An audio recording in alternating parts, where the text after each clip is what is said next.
Jordan's subjective. Jordan's subjective. Jordan's subjective. Jordan's subjective perspective.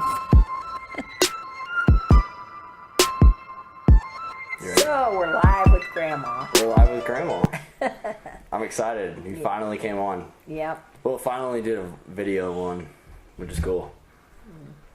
I apologize if I'm like unattentive because I feel like doing homework all day. I feel like kind of not cloudy, but kind of, you know how your attention seems to like simmer off sometimes. That's normal for you, isn't it? Exactly. True. This is true. Just a routine conversation. So what do you want to know? Do you want to start with the first question? You can shoot. Okay, cool. I thought you already knew everything about me, but Not enough. not enough. Okay.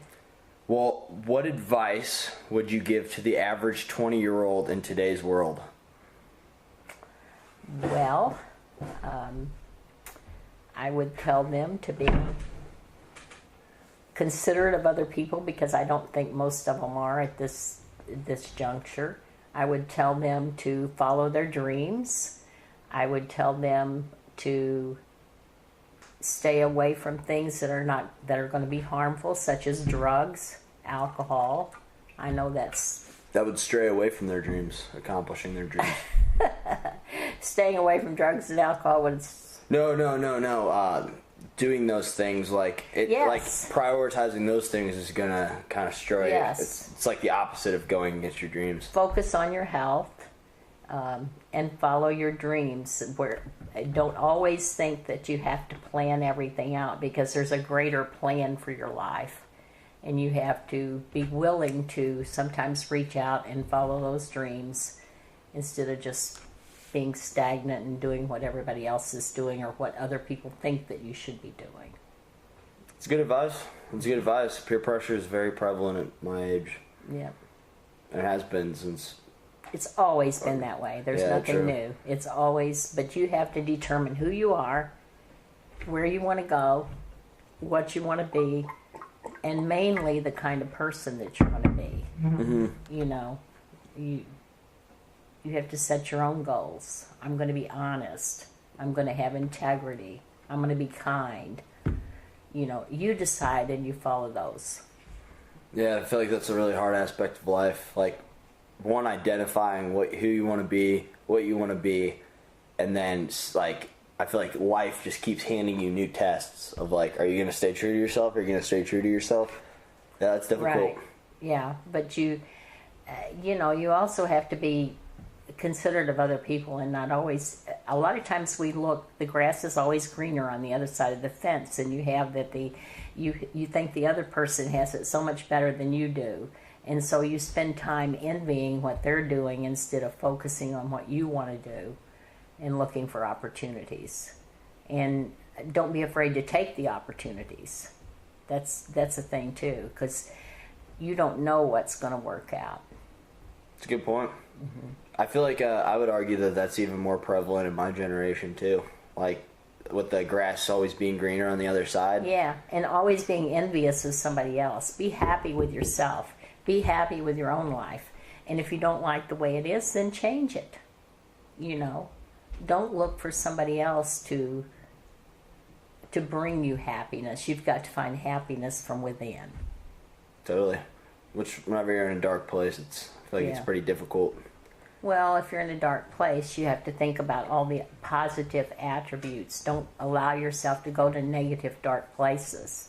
You know, and you have to learn to take what comes your way. You know, everybody has hardships in their life. Everybody has opportunities in their life. And so I'd say a lot of it is fear. Don't be afraid. Self-pity. Don't be self-pity. I mean, you can have something bad happen and you can sit there and say, oh, poor me, poor me, poor me. Or you can say, what do I need to learn from this? What do I need to change to make things different? So I'd say above all, don't be afraid of change, because your life changes. It changes every day. You just have to, it's a silly expression, but you have to kind of go with the flow, you know. And remembering that the bad times are going to get better. I think you have to kind of... Can only be temporary. Yeah, but you just cannot focus on those bad times. You have to look forward to the next good time. Yeah, that's kind of a superpower if you think about it. Like being able to find, like, I guess whatever you want to call it, the beauty in life. Mm-hmm. Like whenever you're in like a dark place, because I feel like whenever you're in a dark place, it's like like your internal dialogue's really like negative. You can't go there. You cannot go to those negative places, and you cannot be what if I'd done this, what if. You cannot always second guess yourself. You look at the opportunity that's before you, because if you second guess yourself, you're always going to be living in the past and what might have been and what might have happened. True. Things happen to you for a reason. You have to be open, and you have to be willing to accept what's going on. I feel like looking back on the past and being like, what if, could be healthy if there's no self-pity involved. I feel like there are like two options. Like you can look at it and be like, feel sorry for yourself and just get all like overly indulged in self-pity, or you could look at it the other way and kind of like reflect and grow from that experience and be like, okay, that was an opportunity that passed me up. If I would have taken it, then this would have been the outcome, or this would have been the outcome, or this would have been the outcome. But ultimately, I need to learn from this mistake, and next time when I find the opportunity moving into the future, take advantage of it. Because you can't change the past. I agree. No, you can't dwell on that. If it's an opportunity, sometimes it's you're not supposed to be on that path. You know, that's not the path. See, I guess I have a lot of faith, and I'm kind of spiritual about that, because I believe there's a force in my life. It's not always going to be good in my life. I'm not saying that, but I believe in a greater power. And I think if you trust in a greater power than yourself, and you have a positive outlook, mm-hmm. And so I'm in real estate. Are you really? Yes, you knew that. But if I lose a listing or something, I stop and say, I know people that lose listings and they sit around and they groan and they moan and they, I'm just like, okay, well, there's another opportunity down the road. And if I've done something wrong, I try to figure it out and correct it. And usually I just say, I don't want to work with those people anyway. Totally. So, Yeah, sitting around dwelling's not going to get you anywhere. No, I don't ever look past. And I don't know. I like that perspective, because you're kind of saying, like, don't dwell on the past, one, and then two, like, when one opportunity passes, another opens up. Right. There's a quote by the Dalai Lama I really like. It's sometimes not getting what you want in life is a beautiful stroke of luck. Right. I was like, that's a good point. That is a really good point, because sometimes you think you know what you want, and you've identified what you want, but what you want isn't actually what's best for you. Well, if you look at it, it's being a little bit self-centered, that I know more about what I should be doing than anybody else does. Yeah. And that's true, but it's when you have such a set mindset that you're going to just, this is what I should be doing, and that's what I'm going to focus on, and if something got in my way, it's very stubborn. Yeah, you think you're setting your own destiny, and you think you know the right way to get there.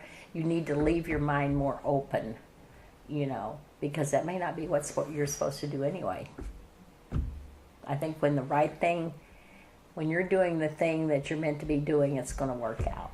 Isn't that kind of the fun part of life, though? Like not fully anticipating the future, like random variables that there's no way you could have like predicted. Like, right. I enjoy that. I like. Good. You're probably on a good path then. Road bumps. Nah, probably not. Honestly, probably not. Not at all. So that's what I would tell the average 20-year-old. It's a good answer. Yeah, because grass always does seem greener on the other side, in a lot of aspects. I think that sometimes you just have to take off and go and see what happens, and let your grandma and your mom worry about you. Are you implying with this podcast? Because I know you voiced your disapproval with this. I think, that if that's something you feel you need to do, that's what you should do. And I haven't disapproved with it. I want you to make, and so far from what I've seen you have, I want whatever you do in life to be something that contributes to society rather than detracts from it. If you know where I'm going with that. Absolutely. You know. Yeah, that's pretty much been my new mentality over the past few months. Probably the past 6 months, but I just like whoever I get to know, however long I get to know them, I just see that time I spend with it. Yeah, it is a blessing. It's a blessing. And I'd rather be that person that's making a positive impact on those people's lives instead of that person that's being a negative impact. Right. And if I don't want to spend time around that person, so let's say I don't trust them or I don't like them, then I do my best not to be a negative impact. I just try to have no effect whatsoever so that they're not negatively impacting me. Right. That's been my mentality. Well, and that kind of goes along with you treat every person the way you want to be treated. And so you should respect every person, even if you don't agree with them. You know, that's my philosophy anyway. Honestly, that's a golden rule, and it's a golden rule for a reason. It's kind of like irrefutable, honestly. Right. And you'll find yourself a lot happier, you know. I like to go into situations and know that when I came out on the other side of that situation, whatever it is, however bad it is, or whatever, you know, I've been very fortunate. I've had mostly good in my life, but... or do you choose to see it that way? Well, I do choose... I do choose to see it that way. I mean, I grew up extremely poor, you know. Back with the growing up stories. Yeah, no, we won't go there. But no, I'd love to hear it. I'm cool. I mean, I got married at 17. Which is mind-blowing to me, by the way. Yeah. I think about that all the time. It is to me now, too, you know. Like, that doesn't happen in today's, just 2 generations later, that does not happen. Like, that's literally just not a thing. Right. I think I know one person, barely knew her, went to high school with her. I was very mature for my age. Oh, there you go. So you were a 30-year-old in a 17-year-old's body. Yeah. And now I'm a 70-whatever-year-old in a 30-year-old body. There you go. Exactly. There you go. Times have changed. Yeah, times have changed. We're going reverse. But no, I mean, I got married when I was 17, and it kind of blows my mind now because this is just like, maybe I was too young and stupid to know anything else, but your grandpa was in the military. So when I'm 19, I'm heading to New York City. I've never been there before in my life with another girl. We're going to Italy on a ship. I've never even flown. Were you kind of scared you were going to miss your flight or something? No, I never gave it a second thought. Wow. I never gave it a second thought. This is what I'm going to do. Fearless. I wasn't afraid of anything. It's a different world now, I think. I'd be scared to death now to do that. I feel like it's safer to fly now than ever. Well, we weren't flying. We rode a Greyhound bus for like 24 hours to get to New York City. Those are a pleasant experience. Yeah, and we had a 6-month-old baby with us. She had a baby. Oh, wow. Yeah. Wow. And then I actually found the picture of the ship that we went on. It was a Greek ship, and it was supposed to take us 12 days to get to Naples. Yeah. But there was a ship that was in distress somewhere in the middle of the ocean. I don't even know what ocean we were on at that time. I didn't care. But, I wasn't seasick, but we're in this little, probably the cheapest lodging you can get. It's down in the bottom of the boat, you know. Okay. We have this 6-month-old, and we literally have 2 bunks, you know. 2 bumps? Oh, bunks, okay. A top bunk and a bottom bunk. Well, I get the top one because she's got the baby and she has to get up, you know. So understandable. But it was crazy. And so it was supposed to take 12 days. It actually took 13 because there was a ship in distress, so we lost Your the whole tone day. implies that it was like such a big stress, 1 extra day. It wasn't stressful. Who thinks that you've never been out of the state of Missouri and you're going to take a Greyhound bus to New York City where you have never been. Somebody looked after us because we weren't smart enough to look after ourselves, you know.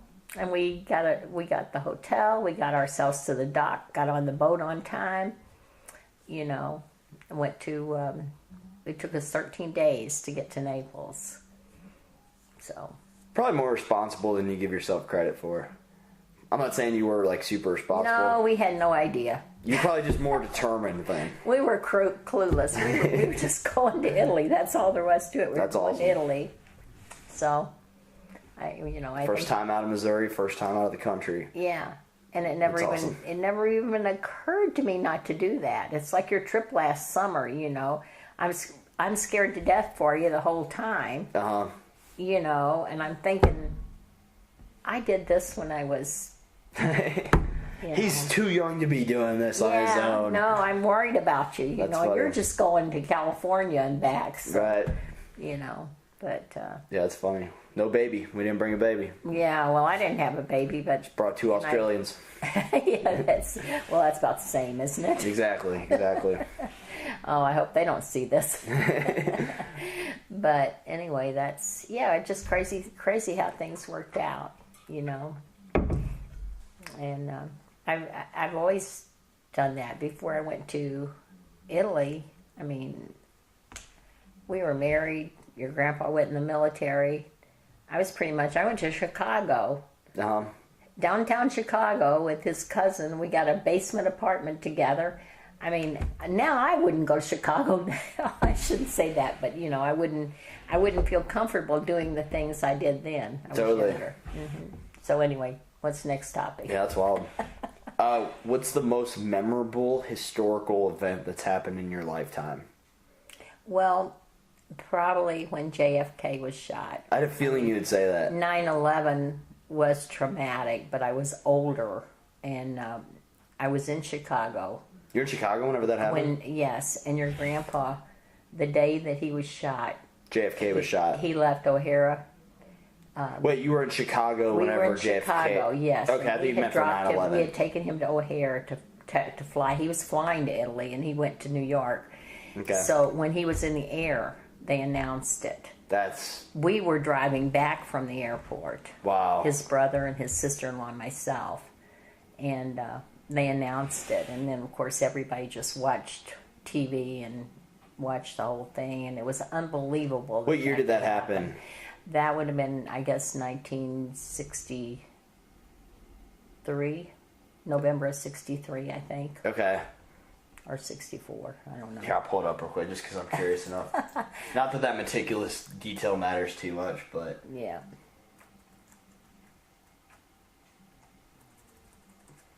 That's wild. He seems, 1963. Yeah, November 22nd. Yeah. Now, if Grandpa was here, he could tell you the exact date and exactly what he...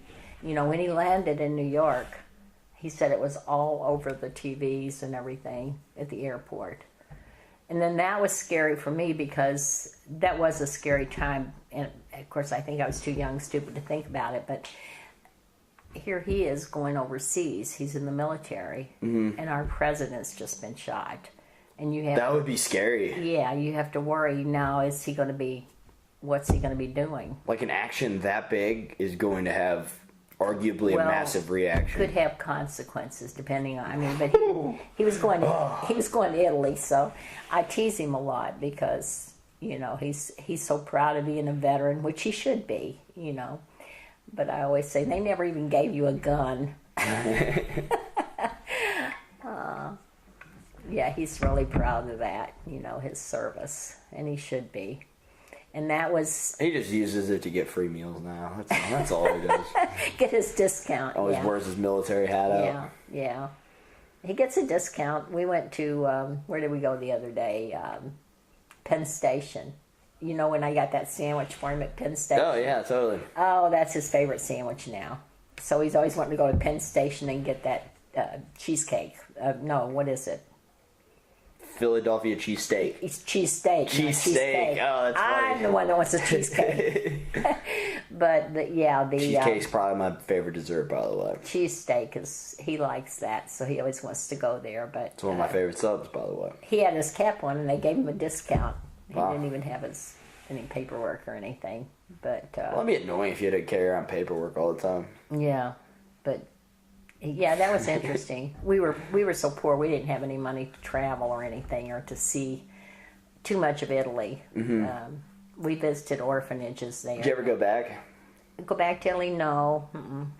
We Ever back to Europe? I have not. We have not. I might go to France this year to see Bailey. You should. You totally should. If your mom goes, I might go to see her. Can I come in your suitcase or? You'd go. She'd be delighted to see you. She would love to see me. She would love to see me.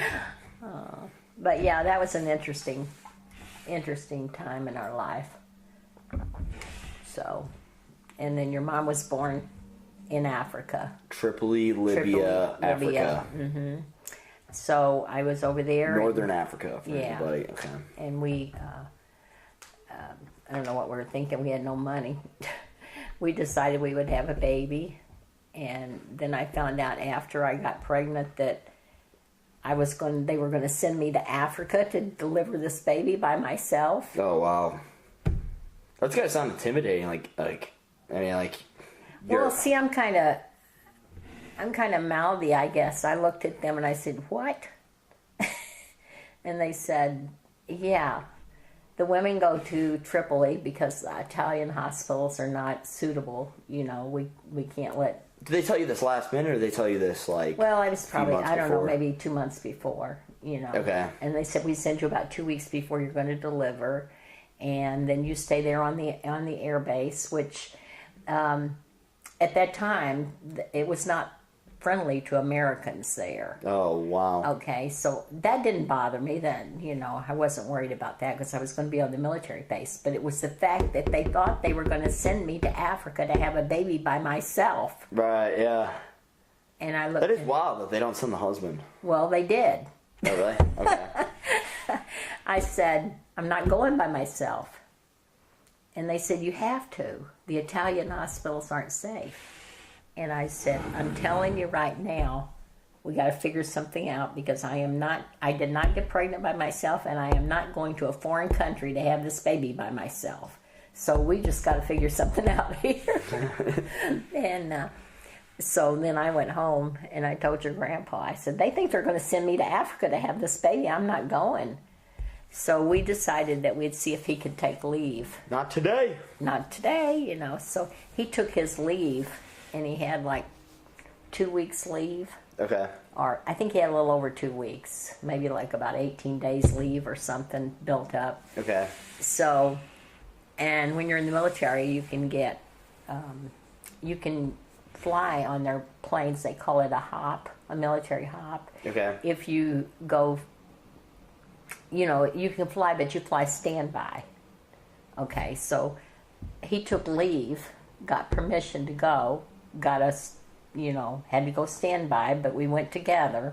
Mm-hmm. And we got over there. And 2 weeks passed, and your mother is always late. Always has been. No baby. And he's going to have to go home. And I go, "Well, you better figure this out because he's not going back." Right. I like it. So, yeah. I like the assertiveness. Yeah, they just didn't, they weren't very pleased with me. Really? So, anyway, it's reasonable for you to ask, though, I think. They induced me. And what's that mean? That means they caused the baby to go ahead and be born. It was time. How do they do that? I don't even know. They gave you an injection or something to speed up your labor pains. Give you a lot of, like, Pepto-Bismol or something? No. So you poop her out? No. No. I never questioned the process, Jordan. Okay. But because I was... Trust the process. Well, yeah, but because I was induced, I was in labor like 24 hours. Oh, wow. So, yeah, she caused me trouble then. It caused me trouble ever since. Exactly. Same to me. So, anyway. Snickers can relate, too, I think. Yeah.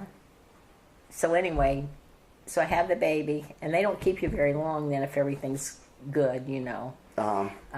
So they told me they're sending me back to Italy. So your grandpa had to get a flight back to Italy, too. He's on standby, and he's an enlisted. He's an airman, so he has no seniority for anything. So go down to fly home, and there's no seats for him on the plane. Where do you sit? Well, this lieutenant gave up his seat so he could go back with me. He said, "I'll wait." So it's you, my mom as a baby, Uh-huh. and And other Grandpa. people, there were other people. Wow, that's really cool. Yeah, of the so lieutenant. he gave that up. He said, "I'm not going to see her go by herself." So see, everything worked out. So then we went back. That's super And noble. I I thought his grandpa was going to sit on the ground. I I've never had- heard that. really. Yeah, I've never heard that part of the story. Well, I was not going to do that. I mean, this is the United States military. They just told me, we don't do this. This is the way it's done. And I go, well, that may be the way it's done, but that's not the way I'm going to do it. And I'm telling the doctor this. So anyway. You're telling the entire United States military on a megaphone, right? You figure it out, because I'm not doing this, you know. And so I was so glad, not just for me, because he was virtually no help. He played pool the whole time, and he lived in the barracks, and he had normal meals, and he got to tour, you know, as well as he could, because it was not, they didn't like Americans even then, and it was not really safe for them to be that much off base unless they were just with some, you know, a group or something. I don't know what the deal was, but anyway, I'm stuck in the hospital for 2 weeks. He's down playing pool. Wow. So, anyway, we got back. And just shortly thereafter, one of my good friends, who would have been going by herself because she would not have protested, you know, because her husband was career military. Okay. And he was like some kind of sergeant or something. But he had been in the military for a long time, so he would not have bucked the system, you know, and she wouldn't have either. But because I went, then the wife started saying, if she can go and have her husband go, then you can go too. You know how that goes. So her husband went with her, and she lost their baby. So he would not have, she would have been there by herself. So that to me. Wow. Oh, that's scary. That's Yeah. wild. So anyway, we came back, and then when she was 3 months old, My mom. yeah, when your Okay. mom was 3 months old, we had to come back again, you know, back to the United States, and he was going to Omaha. But we went to Germany because we had no money. We're broke. We're totally broke. Mm-hmm. I don't even know what we're living on. And we went to, I had to go to Germany, which I could catch a military hop. Okay. Standby, you fly standby. And then I was going to spend a few days with my brother who was stationed in Germany. And then I was catching a charter flight back to the U.S. because that's the cheap way to fly back. And I wasn't going to take a boat again. So we got on this plane from Brindisi, Italy. And before we got to Naples, it was a 2-engine plane. One of the engines went out. Wow. Yeah, so we had to land in Naples. It was supposed to go all the way to Frankfurt, Germany. How did the engine go out, do you know? I don't know. I didn't ask. Wow. Now the military doesn't care. They dump you off. We're done. This flight's over. Uh-huh. You were supposed to take me to Germany. No, we're taking you to Naples. So I had almost no cash. I had some, because, you know, it's a different, you're at the base, you get a money order or something, and we didn't have a checking account. We didn't have any money for a checking account. So I had a $100 bill that I had, so I'd have money in Germany, and I didn't have any more money. So I had to get a hotel. Mm-hmm. I had money orders also. What are money orders? Money orders, it would be worth like $100 or whatever. So, because your grandpa did not want me to carry very much cash, I wasn't going to need it. My plane was all paid for and everything. So, he had given me money orders. So when I got to New York, if I needed money for something, I would have that. I could cash them in. Okay. So now here I am in Naples, and I do not have enough money for a plane ticket. I had to fly commercial then to Frankfurt, Germany. Oh, wow. Yeah, I didn't have enough money for a plane ticket. All I had were these money orders. And I had to catch the plane something like 9 o'clock in the morning or 10, and I had to go buy a ticket. Well, they wouldn't take my money orders. So they sent me over to the the military banking thing, I forget what they call it, to see if they could cash it. Okay. So I could buy my plane ticket. And all this time, I have your mother, who is 3 months old, who is on special formula. It has to be mixed special because her stomach. Oh, that'd be a lot. Yeah, and had all the diaper bags, the little infant seat, the little carry thing, my clothes, all that. Shouldn't have been a problem. I should have been able to get to Frankfurt. My brother was there. He was going to help me, and then I get on the plane. Okay, now a different story. Here I am stuck in Naples. I have to get a hotel for the night. I'd only been there one time, and I had to get myself to Frankfurt, Germany. So I didn't have enough money to pay for the plane ticket. And they said, we can cash the money order, but you'll have to wait until, this is just to show you how things happen. You'll have to wait until we sell enough money orders in order to give you the cash, because we don't have that much cash. I said, okay.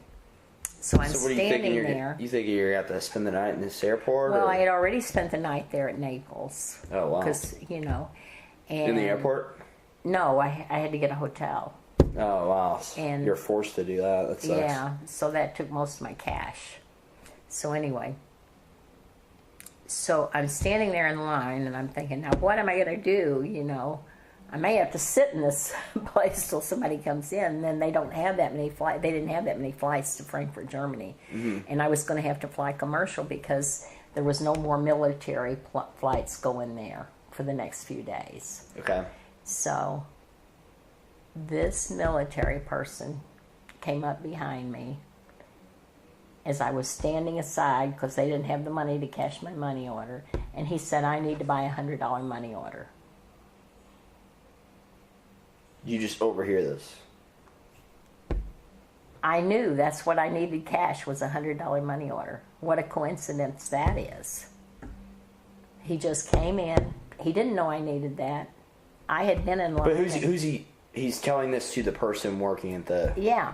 Oh, wow. Okay. Just, I had been there. They said, I cannot cash your $100 money order because we don't have enough money. It's early in the morning. We just opened. So I'm standing aside trying to figure out what I'm doing. He comes up and he says... So he cashes it, creating enough money for you? He buys a money order. He gives him $100 cash. So then that pays for yours. Mm-hmm. Okay. Now I understand. Okay. Yeah. Well, that's awesome. Yeah. That is a weird coincidence. It is very weird because what's the chances of that? So then I go to Frankfurt, Germany and spend time with my brother. And I stayed in a house there with some friends of his, and I did not sleep hardly at all because your mom was 3 months old, and they put me upstairs and there's no heat up there. Okay, but very, very comfortable. We had feather beds. We slept on one and we covered with one. Okay, but your mom's 3 months old. I didn't sleep at all. I was afraid she was going to smother under that bed full of feathers. But she didn't. I've never heard of a feather bed. I've heard of a feather pillow. It's like a feather pillow, except it's like a comforter, but it's all stuffed with feathers and everything. And it's actually soft? It's very soft and it's very warm. So then... Did you get poked with feathers? Sorry, I'm drawing on this feather bed too much. Okay. It was very comfortable. Okay. And they were very great people, very, very cordial, very welcoming. The bed didn't fly away? No, and I didn't smother her. That's what I was afraid, because she's a 3-month-old baby. And you're huge. That's a joke. That was a bad joke. I could do that. I'll push the table at you. Move away. I'm just kidding. I have my water. I could always go with that. It's a reasonable option. So anyway, then I flew back to New York. But I had to fly from Frankfurt to London. And I can't believe I made this trip, And Frankfurt to London in New York? Yeah, Frankfurt to London. Okay, I get to London Heathrow Airport, and that is the biggest airport. And of course, we land on one end, and my plane is on the opposite end. Convenient. I have all this baby paraphernalia, diaper bag, a 3-month-old baby, this little infant seat that you carry her in. I had another bag that had our clothes in it, and I had another bag because she had to have special formula. Mm-hmm. So I'm trying to get from the one end of the airport to the other. And obviously, I was in better physical condition than I am now, but still, it was a struggle. Do you have a certain amount of time? Yes. Okay. Mm-hmm. And this English couple came up, and they said, "You look like you could use some help. Where are you going?" And they took my bags, and I carried her. No way. Yeah. Wow, all these people are just helping you out. I know, and I've never forgotten that, and that makes me think when I see somebody that needs help. Uh-huh. You know. So then I get to New York, and of course, Jay flew directly from Italy to New York. So he had a very short trip. So when I get and there... no baby. Yeah, no baby. When I get there, he left after I did, but he's already there ahead of me. So I go in and I sit down, and I'm so tired. I'm just worn out, you know, and of course he's got the baby, and all my stuff is there, and I pull my coat off and I lay it on the seat. It was stolen. Your coat was? Yeah. Been out of the country for a year and a half. Welcome what time back of year to the is U.S. this? Let's see, that would have been April, May. April in New York. Still cold, but Yeah, it was cold. It was nothing extra to well, cover the baby. I didn't have another coat. That's the only coat I had. We were poor. Uh-huh. So, no, she had blankets and everything. She had everything she needed. Trust me, as your mother always has, she's lived in luxury. So, anyway, that was that. And then we went to Omaha, Nebraska. Wow. That's a lot. That's a Yeah. lot. Mm-hmm. So how long was the duration of that entire story? For leaving for Italy, first time, coming back. November, and then we stayed. The first time was in November when JFK. That's Okay. when he left, and then I left 3 months later because we had no money, so I had to get a job. You know. So November of 63 and then early 1964 for you. Yeah, and then she was born in 65. Okay. She was born in February 65, and I think we got back the end of April. Wow. So That's exciting, wild. huh? Yeah. I've heard it before, but there are some little details that I didn't remember or just kind of missed out Yeah, on. and you can probably cut all this in your podcast. Exactly. Nobody else- I'll probably clip it up to just yeah, so we went to Africa, I had a baby, and I went back. Yeah. I just think the interesting part is how everything came together, you know, that nobody else had gone. Their husbands had gone with them. And you stayed on the military base, and which is pretty boring. And then that lady lost her baby a couple months later. Yeah, it's sad. And I know good and well if he hadn't gone, and you know, because once he went with me, the other wives are going, I'm not doing this either. You know, Smart. so that, and then just how everything worked out, the $100 money order, the people helping me in London, and I've never forgotten those people. You know, I wouldn't know what they look like, but I've never forgotten that kindness, so I've tried to carry that over. That's a cool way to look at it. Mm-hmm. Especially you knew how distressed you were, and they were somehow able to pick up on that. Some of it was chance, but arguably. But Yeah, other was just kind, compassionate people. I was mostly clueless. You know, think about it. But what I learned on that trip was everything always seems to work out. Like you said, it is weird how, I don't know. It's almost like it's within your own control. You just believe it'll work out and everything will work out fine. Yeah, you don't. You run into a lot of catastrophe when you travel. I feel at least for long term, but it always works out and it's always more exciting. Well, and I think when you're young, you are more open to things like that. I kind of crave it. You know. I almost crave that catastrophe in a weird. See, now at my age, I would not even think about doing that. I'd have to have things planned out, my hotel scheduled, my flight scheduled, a cab available. And I'm sure when I get to your age, I'll value that security more so. But at a younger age, I feel like I value adventure a little bit more. Yeah, and you just know everything will work out. So that or you get shot. So that's pretty boring. What do you want to know? Yeah, that was a boring story. I'll cut it. Don't worry. That'll all be cut out. Don't worry. Okay. Nobody worry about that. Okay. All right, so we'll start now. The you're podcast really starts now. I thought you were going to keep this for memories for you. And I'm posting it. A little bit of both. Oh, all right. What else do you want to know? Oh, what else do I want to know? How has having grandchildren impacted your life? Oh, it's been marvelous. How many grandchildren do you have? I have 12 grandchildren, Ballin'. and we know who's the oldest. We know who's the most spoiled. But I've taken an approach, and I think you know this with the grandchildren. I enjoy them, and I try to encourage them. But by the same token, I try to teach them, and I'm not overly strict with them. I want to have fun with them, but I don't let them get away with things that they shouldn't get away with. Okay. I try to teach them, the right from wrong. And you were probably my most challenging one. I'll take it. At your age, you were stubborn, and you wanted to do what you wanted to do, and I'm still pretty stubborn. Yeah. To an extent. But, you would have, if you wanted to do something, you were going to do it. I don't care what it was, you were going to do it. So one time you were acting up really, really bad, and I put you on timeout.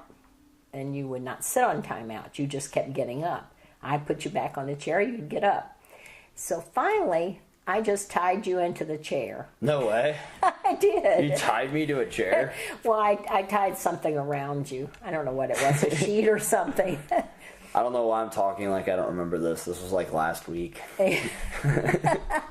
Grandma to tie me to a chair. No, you were like 2, and you were a pain. Really? Because you were going to do what you wanted to do. You're the only one I ever had to tie to a chair. That's funny. Jay, I've had to sit by him and dare him to get up. Mm-hmm. And I've actually sat in the door. You won't. I've actually sat in the doorway with him having a tantrum. And I just sit there and look at my phone and act like he's not even there, till he gets his little fit out, and then we move on. But I think you've forgiven me. Have I? I don't know. Yes, you have. That's funny. That's really funny. I didn't know you had You don't time remember either. that? No. Yeah. You were fun. You were the first, so we spoiled you a little bit. I probably would not have let your mother do that. Spoiled? No, tie you to the chair. Tie me to the chair? I would have said, "Are you kidding me? You're not tying my grandchild to That's a chair." funny. But I thought you were the one who did it. I did. What, but I'm saying if she had done it, I wouldn't have let her do it. Oh, okay. But I was so frustrated with you because you just were determined you were not going to sit in that chair, and I'm just as stubborn as you are. If I tell you to sit in that chair, you are sitting in that chair. That's pretty awesome that you did that. I didn't know. That's really funny. Next time I told you to sit in the chair, you sit in the chair. I bet I did. I'll know the consequences if not. Yeah. I can tie you if you want. That's really funny. Yeah, I feel like that actually defeats one of my. I was gonna say funniest memory of my childhood you could think of. Would that be it or? Well, that would be one of them. You were fun. You were a fun kid. Were. Well, you're not 2 anymore. I'd say my most aggravating thing was you and Bailey fighting so much. Totally. Because I could not get either one of you. You're both so stubborn. Neither one of you would give in. So, and I think it's probably that way to this day. Yeah, to this moment in time, absolutely. Yeah. So, I just told her the other day, I said, "You're 21, Jordan's 22. It's time for you to get over this."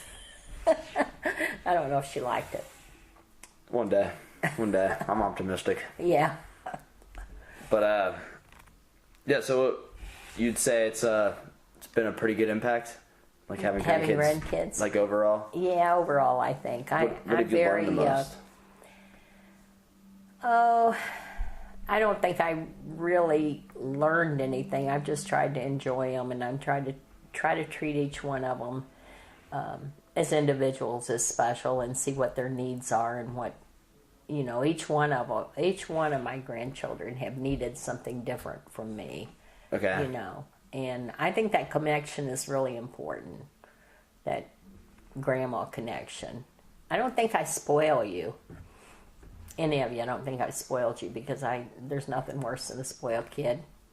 I would say a really big impact you have made on my life, like just over the years. I feel like I've always been a pretty long-term thinker, and I've been very accepting of, like, I guess I don't know what it, like I just think things through, like, on a long-term basis typically, and I think that's a result of, like, having you in my life so consistently, because I knew. You knew I wasn't going to be here forever? Is that what you're saying? That too. Well, I just know, like how this all ends up. Like, you age and you get older and things change, and I guess the stories you told me about growing up, like, I don't know, I just feel like I've gained a lot of perspective from having, like, well, it's having somebody talk to you and somebody that has time to listen to you. True. I would say that with grandkids, you take more time, because you're not involved in the day-to-day care of them, and you're not responsible. I think when you have kids, it's scary because you feel so responsible for them. Mm-hmm. I know I did. It's like, what's going to happen if I screw these kids up? Right. And they only get to see the good parts of you. Yeah, I think it's the grandkids. I think with your kids, it's more scary because you feel like you're totally responsible for how they turn out. Uh-huh. And I don't know, I took that seriously. And your grandpa, like, he took their education very seriously, because he had such a hard time getting through school. Right. And not mentally, but financially, and just the time. So all 4 of our kids have master's degrees. Oh, no, wow. Yeah. Wow. And they all have done well. But I think with your grandkids, you raised your kids right. They're good parents, and you don't usually have to worry so much about whether these grandkids are going to turn out. You have a lighter approach to it. Everything's not so serious. Do you think it's because... So I could laugh at all the stupid things you did, because I knew you were going to outgrow it. Right, yeah. Yeah. Do you think it was a wiser perspective, or the not lack of responsibility, but less responsibility? Yeah, I think you don't take things as seriously. Okay. So everything you do is not a major catastrophe. Right, not as dramatic. When you're a parent, you don't, oh my gosh. Like, I remember when your aunt, I took her to the store, and she stole a balloon, mm-hmm. at the store. And because I had specifically told her she couldn't have one, so she just helped herself to it. Well, automatically your mind goes, am I raising a kleptomaniac here? But if it's your grandkid and they did that, you would probably do the same thing. I made her take it back, and apologize. But it's not the end of the world. That's just something kids do. Right. So, that makes sense? Yeah, absolutely. Absolutely. Yeah, that's interesting, like the comparison between the two, like having kids versus... Plus, you're probably in a more stable state of mind because you're not, like, lacking sleep. Well, you're not responsible for feeding them. And, I mean, if you get tired of them, you can say, take these kids home. And it's not as much of a reflection of you. It's more a reflection of, like, the parent. Yeah, but you still feel a strong responsibility to their upbringing. Oh, totally. Teaching them right and wrong. And I think because you're not so involved in the day-to-day, you can look at things differently. You can kind of look at the overall picture better. I think when you're raising them, you're so busy making sure they brush their teeth and eat properly and get to bed on time and right. do their homework and all that stuff that, when you know how it is when you come to Grandma's house. Oh, you don't have to do that homework. You can do that later. Exactly. You can stay up a half hour longer. It's not so serious. It's. I think grandkids are really important in kids' lives. Yeah, I would agree. You've made a dramatic. dramatic impact on my life for sure, undeniably. Yeah, well, It really is. It's interesting having like two sets of grandparents, and I'm sure like kids versus grandkids are going to bring different kinds of love in your life. Which I would say, like from my perspective, being the kid in that, like the parents and grandparents bring a different kind of love in your life. the parents have to bring the discipline, and I think the grandparents can be more accepting and more lenient because you don't feel that total responsibility. You feel- Totally, yeah. Yeah, and so you can be more relaxed with them and have fun. But it's all unconditional. Yeah. You're lucky if you have both. What do you mean? I think kids are lucky if they have both good parents and grandparents. Oh, it's huge. It really is. It really is huge. So I mean, nobody would know this but you, but like every single time I'm in town, like home from college or like even back in high school, I feel like I've done a pretty decent job of like getting over to your house. Like, yeah, you live 20 minutes away, and I mean, you're moving right now, but yeah. but you live 20 minutes away, and By the same token, I always try to have food in the refrigerator and a place True, for you yeah. to sleep. place to sleep, food in the refrigerator, and I did grow up with friends like right next to your house. Like I have a fair amount of friends out by you. Yeah. So that's added a whole new element. It's like, oh, I get to hang out at grandma's and I get to see my friends. So it's like a double incentive to go out there. Well, I just said we probably will buy a villa, and I just said I have to have 3 bedrooms because I need an extra bedroom, for my grandkids. I'll take it. I'll be over soon. Yeah, so it'll be fun. So what else you want to know about me that you don't know? What's your favorite color? My favorite color is probably blue. Same. I like this color actually. What you're wearing? This teal color. Yeah. I have no clothes. Your uncle packed my clothes up, although he swears he didn't, because we're moving. So he's like, okay, this box has got to go. This tub's got to go. This has got to go. Load this in the pot. Get this going. He's just, he and your mom together are driving me crazy. I had today all alone, and nobody told me to do anything. It's so wonderful. Yeah, but moving's got to be stressful. Oh, I know it's been stressful. I've been over there helping, and I've always seen a portion of it. It's been extremely stressful because Grandpa's been so sick. Totally. He had shingles, and convenient timing. it was convenient timing, but man, I would not trade places with him. He was so sick. And I'm like, don't touch anything. I don't want to get it. True. I kept giving him like the elbow tap. Yeah, no, I'm like, stay in your chair. I'll bring you food. Yeah.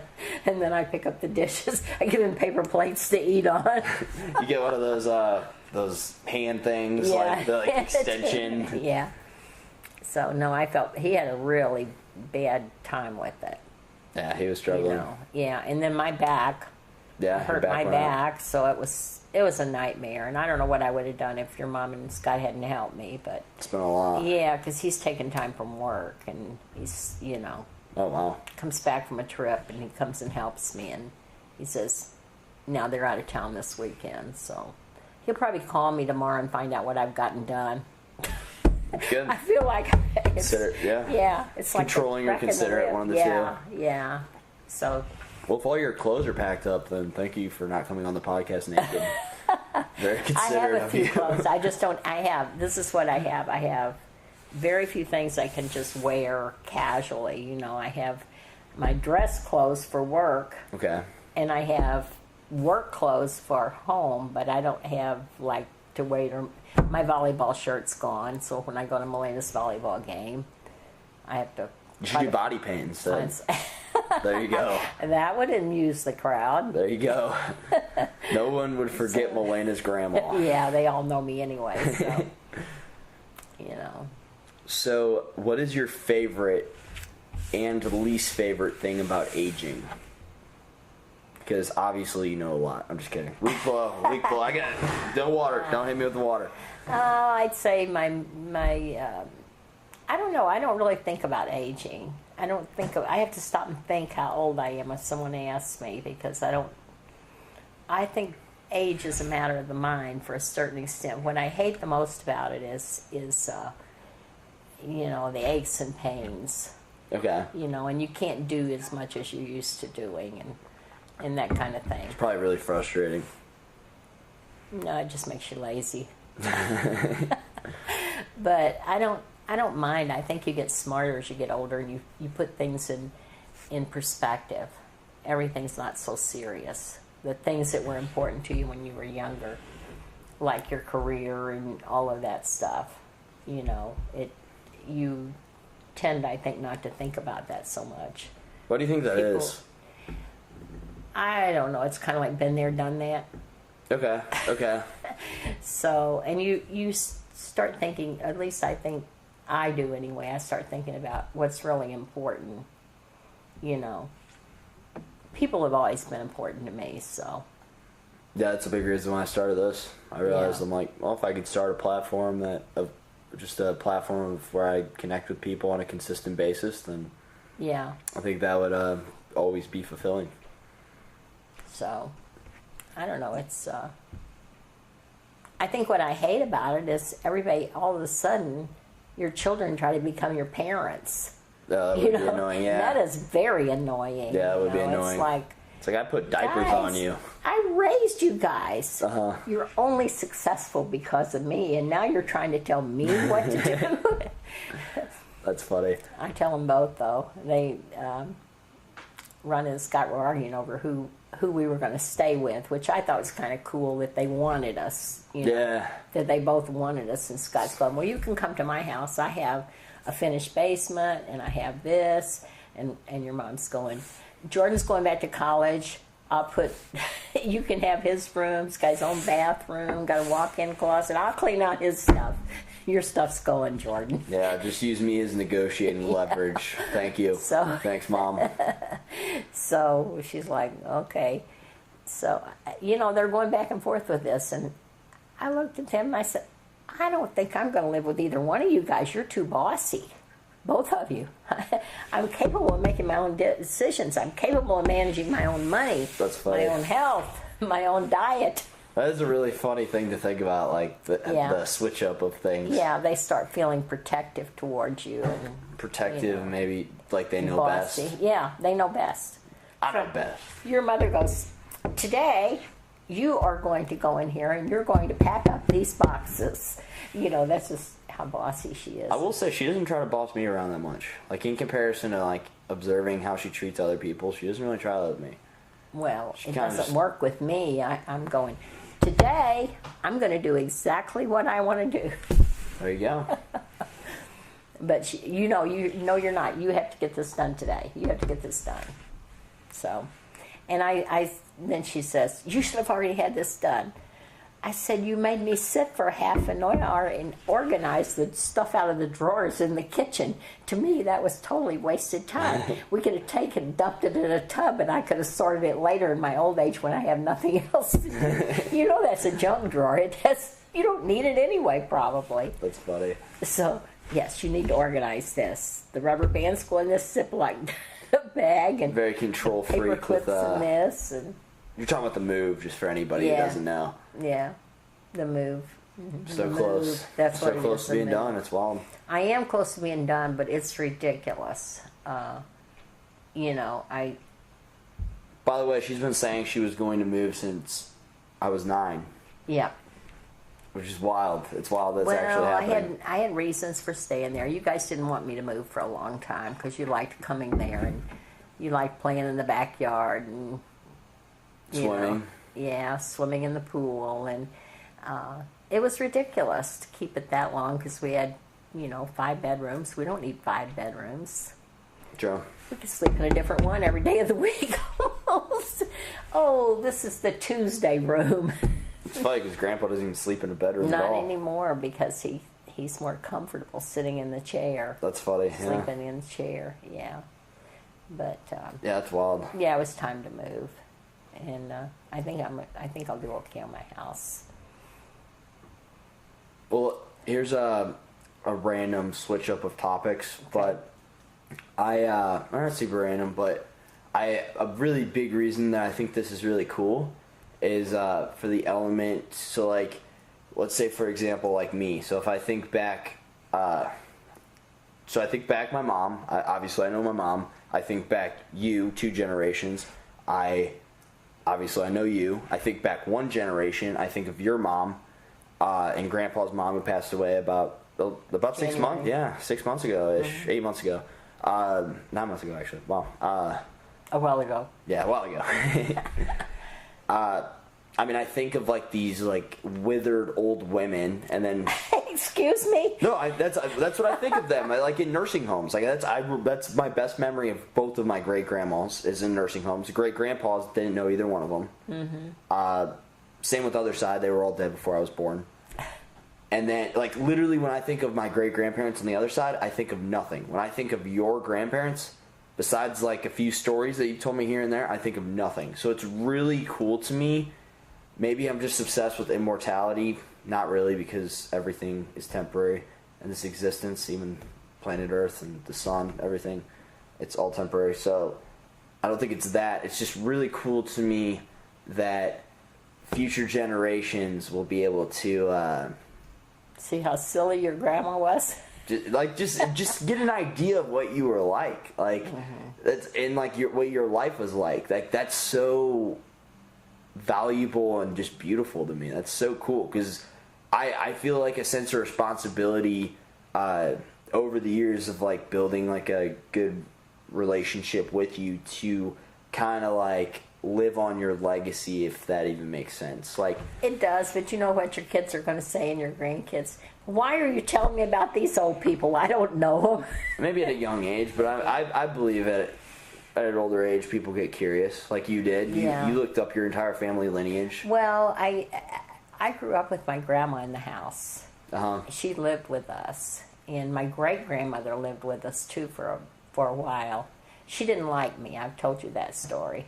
She walked with a cane, and she was really, really old, and she had pure white hair, and you know, I didn't have much of a relationship with her because she was so cranky. You know, she was old, she was sick, and I'd walk by and she'd hit me with her cane, and I'd say, "What did you do that for?" I was always a mouthy kid, and she'd say, I'd say, "I didn't do anything," and she said, "But you will."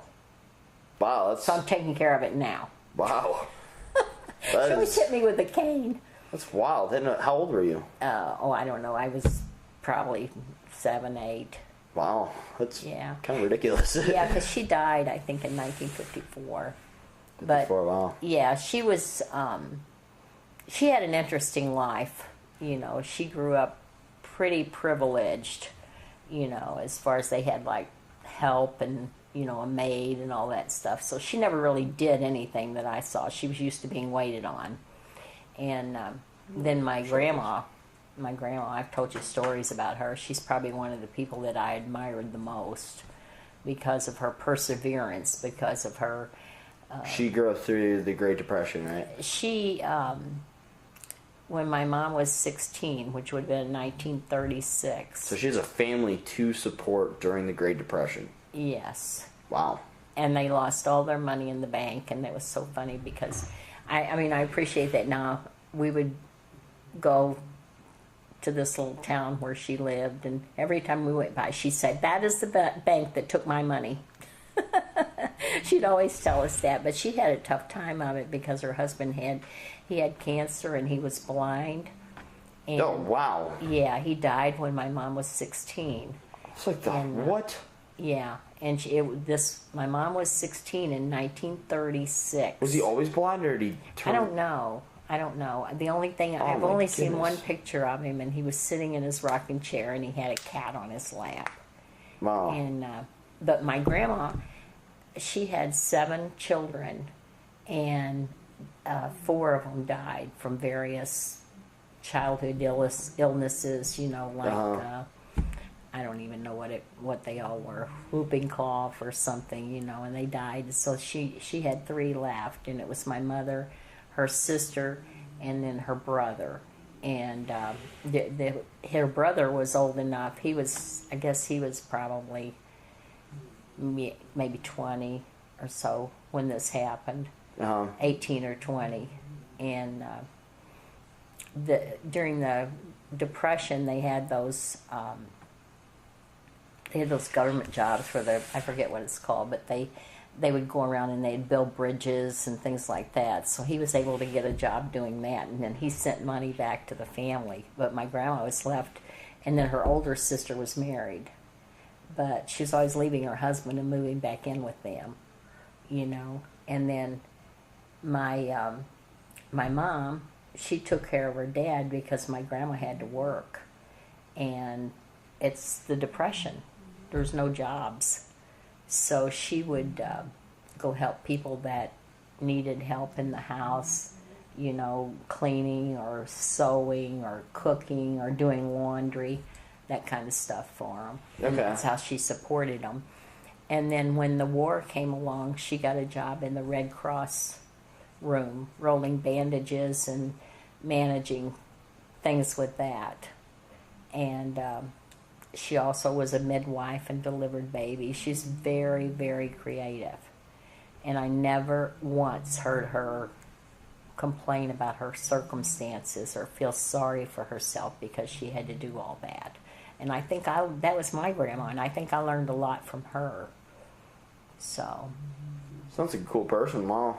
Oh, she was cool. It's a lot of struggle to be facing. And she a lot harder life than I've had. Yeah, she had a very hard life, and she lived with us all the time I was growing up. And then my great grandma lived with us. She died in 1954, so she died when I was 10. Okay. And she's the one that hit me with the cane. Probably happy she went. No, Yeah, no, I was 10. What did I know? You know, and. But my grandma lived with us, and she was always a big influence on my life because she always had a saying on her, you know, coming out of her mouth, you know, as beauty is as beauty does, and, you know, just different things. Sounds like you. And she quoted the Bible all the time. Sounds like Yoda. Sounds like a lady that sits on a rocking chair in a dark room, like a dimly lit portion of the corner of the room, and then she's just like, what you do say will come to you tomorrow. I don't know. Yeah, stuff like that. Some like ancient wisdom. Yeah, but she was very creative, very innovative, in that she knew, like, she could go out into the woods and find plants that were edible. The rest of us would poison ourselves. That's wild. You know, she knew like how to Native use American herbs. Yeah, she knew how to use herbs for illnesses, and, you know, just. Is that referred to as like horticulture? Horticulture is the not exactly. No, that's not what that is. Okay. It's just she knew what was good for different things. That's really interesting. Yeah, she's very good with that because she grew up in a very natural environment. Okay. And so. It's really cool. Herbal medicine to me is really interesting. Yeah, it is. It is. And she knew she had a remedy for everything that was natural. Wow. So. Reminds me of you. Whenever we were younger, you'd always have the aloe vera plant. Yeah. The actual plant, not the store-bought bottle or anything. That was always cool to me. It works. It does. Mm-hmm. But she was always really creative and innovative, and because she had to be, you know. Right. And she was such a strong woman, and I never once heard her complain about anything. So that made a big impression on me. It's no use to complain. And then I didn't know my other grandparents that well. My grandpa owned a sawmill, and so, and my grandma was, she was like half Indian. Oh wow! Okay. Yeah, and so. She's the one I've tried to finesse the scholarships with. I'm like 1/32 Native American or something. My grandpa was real tall. He was about 6'2" probably, and she was about 5 foot. So they looked. Oh wow! They looked kind of. That would have been a funny couple to see walking in the streets. Yeah, but she was.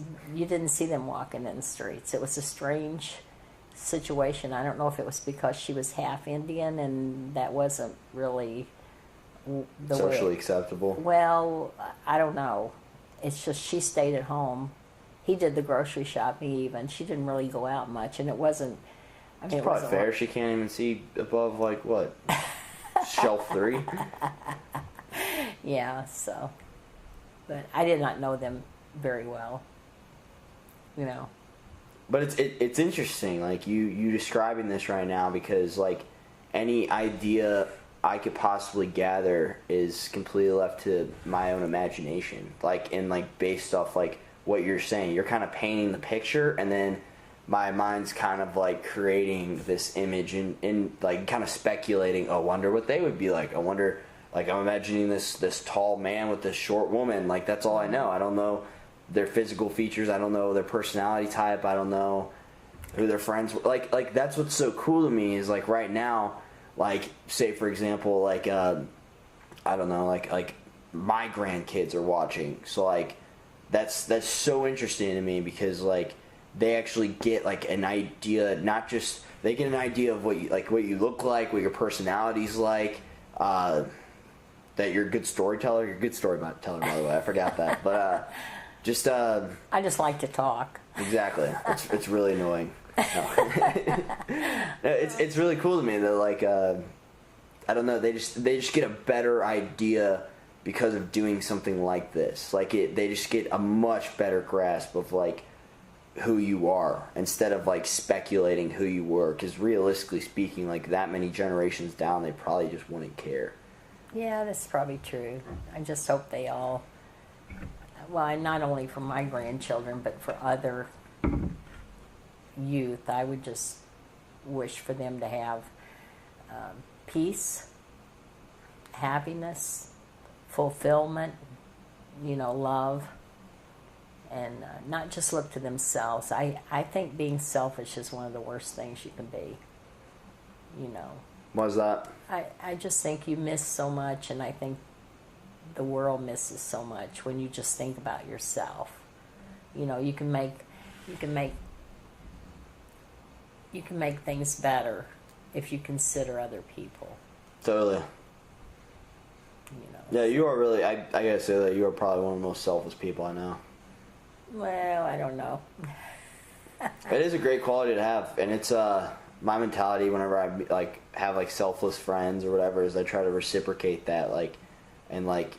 Well, when somebody shares with you, or whether it's a story, whether it's a kind word, no matter what it is, whether it's a lunch, when they share with you, it should make you want to return to somebody else, to them or to somebody else. Uh-huh. It's just a good feeling that somebody cares about you enough to do that. Totally. It's Grandpa's always saying, you have so many friends. And I said, well, I am a friend. I pick up the phone and I call them and I say, how you doing? How's this, Yeah, you created that life for yourself. Yeah. Absolutely. So, it also feels good to care about somebody enough that you enjoy putting them before yourself. Yeah. Which you were saying at the beginning of this podcast that you think our generation is very, would you say selfish? Would you say? It's millennial generation? I think they're somewhat selfish. It's what can I get for me? What can I do for me? How's this going to affect me? Uh-huh. And... do you think that's unfair for elders to label us as narcissistic or selfish because that behavior might be rewarded at this age? Well, I'd say we just call it like we see it. Fair enough. Fair enough. You're also the generation that calls yourself the greatest generation. Yeah. I don't know. There's a lot of great people in every generation. I just think that's hilarious. It's almost like you guys waited it out. It's like, okay, we're going to wait this out. As soon as we're the oldest, nobody's going to tell us nothing. We're going to call ourselves the greatest generation. Wait for it. The greatest generation. Well, there's great people in every generation. There's some great, very young people that are great already. Thank you. Thanks. I appreciate that, honestly. Wow. Means a lot. I know. I just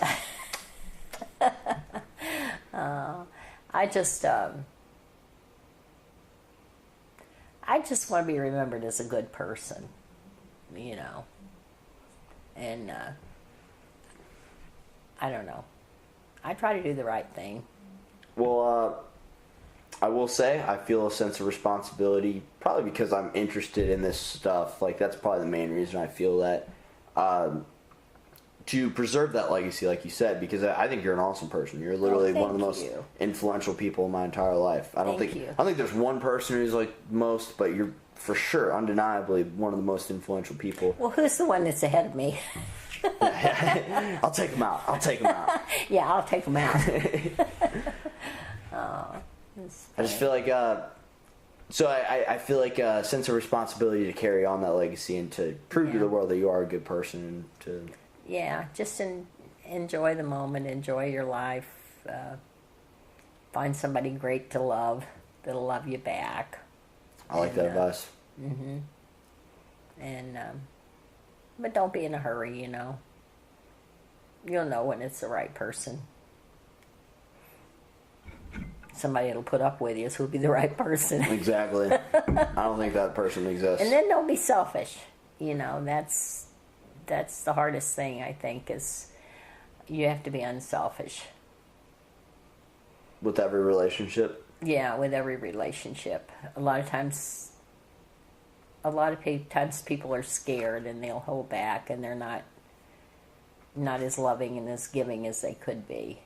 And whether it works out or not, I think you need to be loving and caring with everybody. But scared of what? Scared of a relationship, scared things aren't going to work out. You start looking for faults. Scared of commitment, maybe? Well, it could be commitment. I don't know. I don't know what I'm talking about. I'm just talking. You're making sense. You're making more sense than you give yourself credit for. It's funny. I don't know. I probably won't ever want to watch this if you do put it out there. You know, I'm camera shy. You don't seem camera shy yet. I don't know if you've noticed, but you've been talking more than I have. Well, I always do. Exactly. I can't get a word in. It's ridiculous. Ridiculous. My entire life I've had to deal with this. Yeah, you're just so lucky. I just have so much to tell you.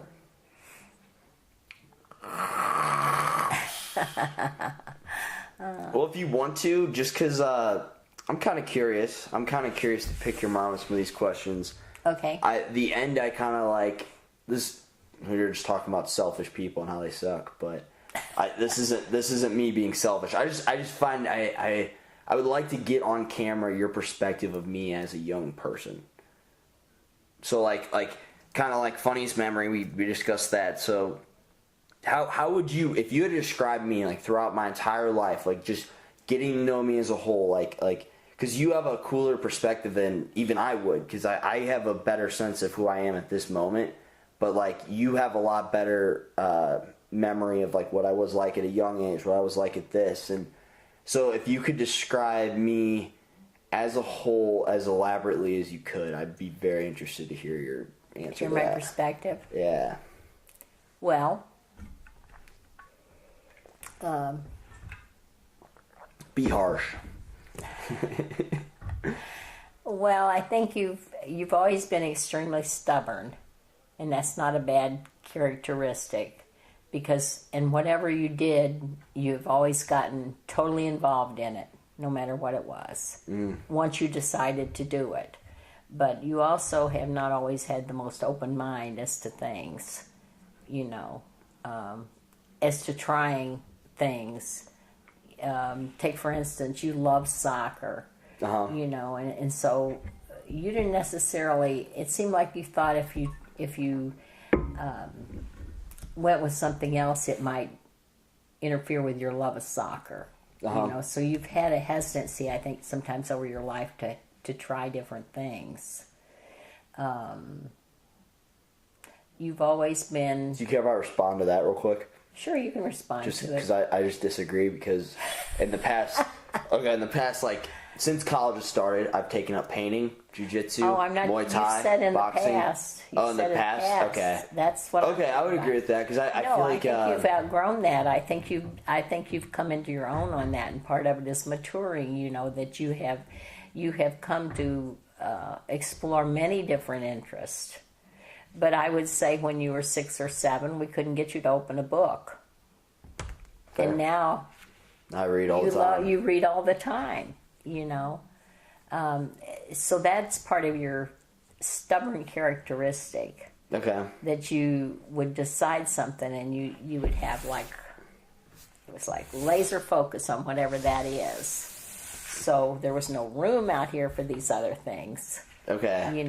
But I think you've changed that. I think you've really grown as a person. And you're not afraid to try new things. And I think part of that is when you're growing up and you're really, really good at something, as you were soccer, you didn't want to, you wanted to just focus on that because you like being good at it. Totally. Yeah. So don't you think that was it somewhat? I would say so. I do remember the last 2 years of soccer, I was really ready to move on and try new things. I was definitely developing that mindset. Yeah, and I think part of it too might have been a little insecurity over trying something new. What if I'm not as good at that as I am at soccer? It was important to you to be good. Okay. Excellence was important to you. That's interesting. Okay. So, other than that, you've always been a sweet, loving kid. Thank you. I don't know. I don't know. I don't have any problems with you. You always listen to me, or I slapped you upside the head and then you listen. Oh. No, I think you've always shown great respect. Not really. For us, yeah. And I think you've always enjoyed spending time with us. I've always prioritized it. Yeah, I mean, I don't know. I just thought that'd be interesting to hear your perspective, because your perception of me is going to be very different than my perception of me, especially. What is your perception of you? Well, my perception of me is going to alter throughout the duration of my life, and it's going to change from moment to moment so much. And so I have a perception of who I think I am at this moment in time, but I don't really remember who I was 3 years ago. You know what I mean? Yeah. I mean, there are probably a lot of similarities, but I wasn't the same person. No. And you wouldn't want to be the same person. Sure. You want to grow. Absolutely. And I think you've grown a lot. I think sometimes you've forced yourself to do things you didn't want to do, but more so now you're more disciplined in doing the things. You don't look at things as if that's the only thing you're going to be able to do the rest of your life. You're able to take a more long-term, and part of that's just growing up. Maybe life experience. Yeah, I just kind of fly by the seat of my pants, and I kind of go with whatever's good tomorrow. I don't worry about it. And that's an aggravating characteristic for other people. Mm-hmm. Your grandpa has a terrible time with that. He'll say, well, do you think we should do this 2 months from now? And I'm going, I don't want to talk about that right now. That's You've heard me say that. And I tell him, we don't have 2 weeks from now. We don't have yesterday. All we got is today. Can we just focus on that? Yeah, totally. I'm a today person. I'm a right now person. In the moment. Yeah, I want to enjoy the moment. I want to do what I need to do in the moment. Not that you don't plan some, but I think when you get so rigid that you're having to plan out everything, you worry more. It's okay to have plans and to have goals and to go towards those, but you got to be flexible too, and you got to be open. Yes. And I don't think adaptable. And I don't think people understand me. Everybody in the family is mad at me because I just got up one morning and I thought, time to move. We're moving. And Grandpa's been wanting to move for several years now, but I just didn't feel like it was the right time. Kind of related to what you just said, but do you think you ever make decisions intuitively? Almost it's not you thinking of it, but it's something thinking through you? Absolutely. I think when it's the right time to do things. It's a feeling. It is a feeling. It's a feeling. And you just know. I got up. You just know. I've resisted moving, and, everybody in the family knows why. For a while, I've resisted it. I thought we should stay there a little longer in case that house was needed. you know, but it's been way too big for us. Uh-huh. You know, we wander around 5 bedrooms. Who needs that? You know, and Would you say that decision was like intuitive? it was very intuitive. I got up one morning. I mean, Grandpa's been after me for years. And I just didn't feel like it was the right time. So I got up and now I don't know what's going to happen. I'm not worried about it. Totally, yeah. But I just got up and I thought, No need to stress. we have got to move. I need to move. I just feel like this is the right time. So I went in and I said, we're moving. I said, we're going to move. And he about fell out of his chair because I always resist it. You know how I love that house. Uh-huh. And but I was at peace with it. I knew that was the right thing to do. Now it hasn't, and everybody goes, "Where are you going?" I go, "I'm not worried about it. I'm not worrying about it right now. I'm going to get the house on the market." So everybody in the family is, "You lived here for years and you won't move. Now you want us to drop everything and do all this and help you move?" I said, "I didn't ask any of you to help me do anything." Right. You know, but I did. I just felt it was right. See, a lot of people, they might have seen that as impulsive, but I totally understand that feeling. Yeah, Of it was just knowing. I just knew. I just knew that was something that we needed to do. That is so incredibly And, interesting to me. Mainly because I know how intuitive you are as a person, right? And I think I'm pretty intuitive as But well. I think Not you to have toot to my own have, you horn. can sit and talk yourself out of stuff. You know, I could say, "Oh, it's not a good time. I'm so busy at work. Grandpa's not feeling well. You know, how am I ever going to get all this done? You know, where am I going to live?" You can sit here and you can do all this second guessing and everything. And I just said, "We're going to move. Let's get on this." Totally. And where are you going to go? I have no idea. And I don't. I just know that when it comes time, the right thing will be there. Totally. The right place. And I said, until then, I said, Really is no need to stress out.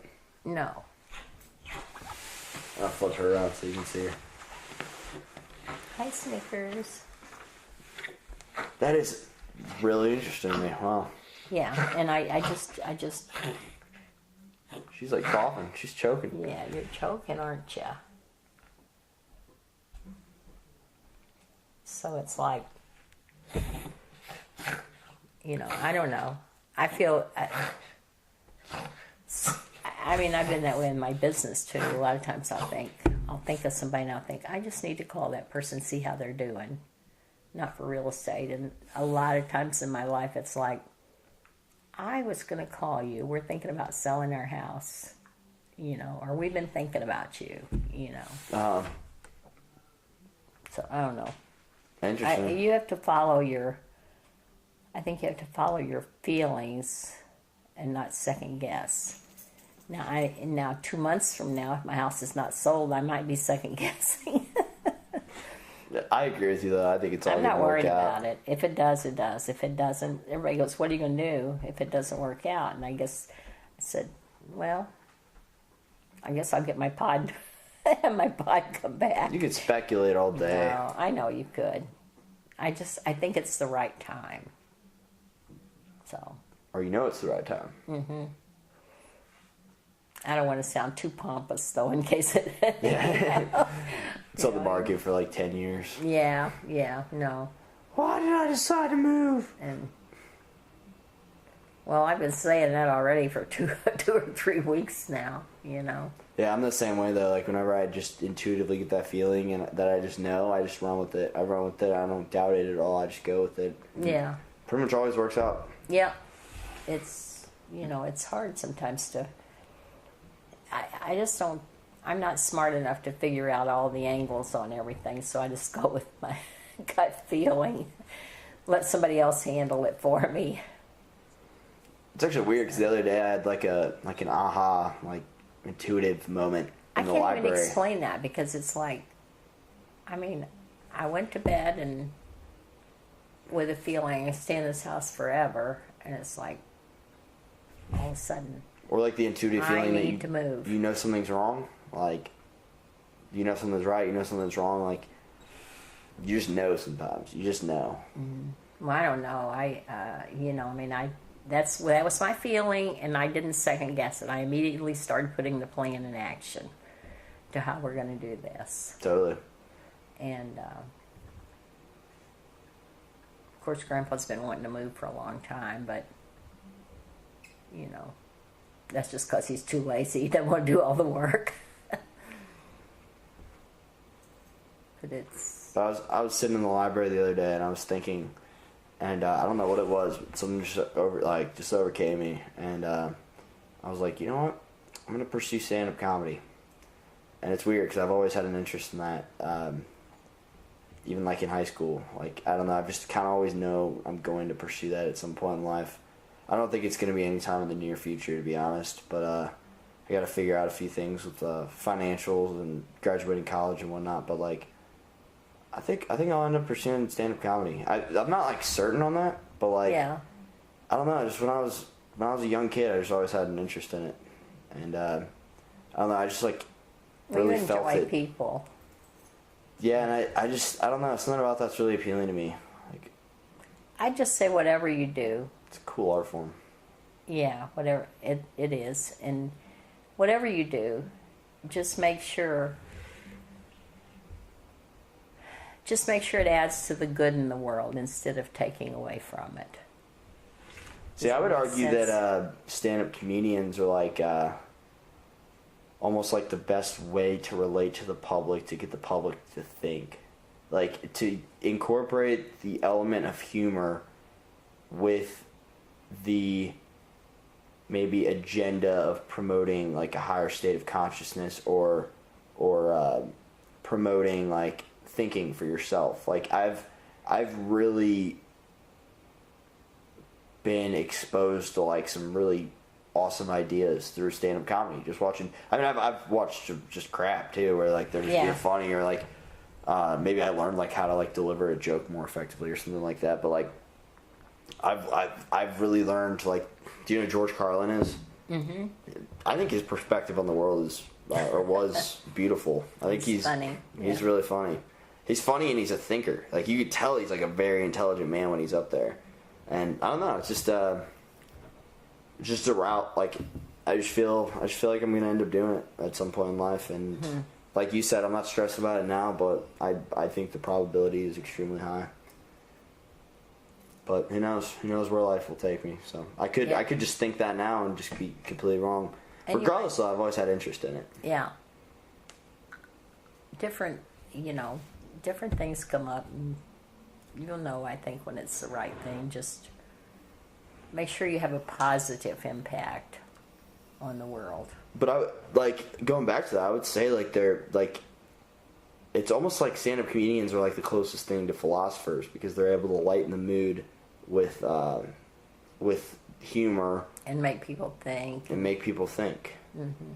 Introduce them to new ideas, which it's like kind of like encouraging people to think, almost like empowering people. Mm-hmm. Like empowering them, at least like giving them the capabilities to think a little bit more for themselves, which that thought might lead to another thought, which might lead to another thought. Learn to laugh at themselves a little bit instead of taking life so seriously. Well said. Well said. I have a good friend who's like, he's really good at making like his life like a joke. Mm-hmm. And I'm like, that's a really cool quality to have. That's really cool. In some respects, if he's not doing it to hide. No, he's just like, oh, this is like minuscule things. He's able to find the humor in that. So it's like an art form. It really is. That's a good quality. And that's what stand-up comedians are. I feel like there's extremely observant people, and then if you watch enough stand-up comedy, like you become more observant. Have you ever watched Tim Hawkins? Have you ever seen Tim Hawkins? A fair amount, not much. Yeah, he takes the simplest things and makes it funny, things you never even think of. That's an art. Yeah. So he was an extremely talented. We knew him growing up, and his brother was always. He has a podcast. Oh, he does? Mm-hmm. Mm-hmm. Most stand-up comics do. Sorry to cut you off, though. No, that's what I was going to say. We just knew him growing up, and his brother was always the overachiever. Uh-huh. And Tim was kind of the screw-up.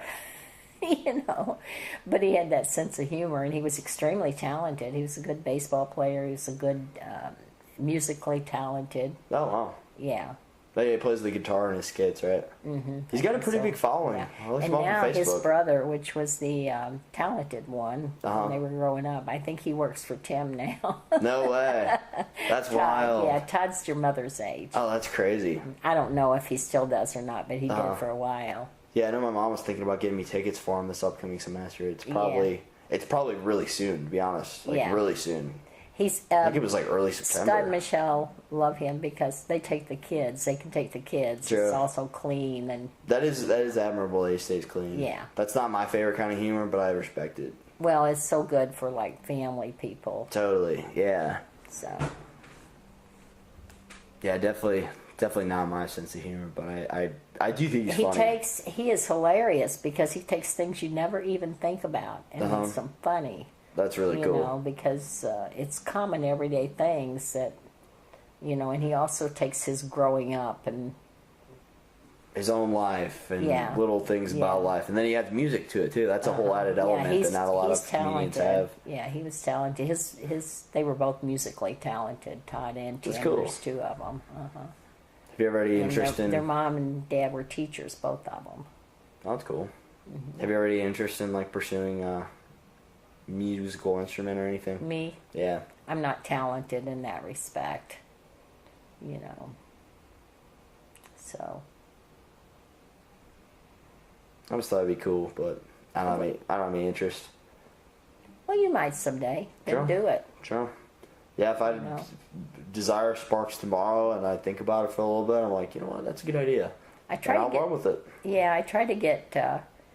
Your mom played the violin.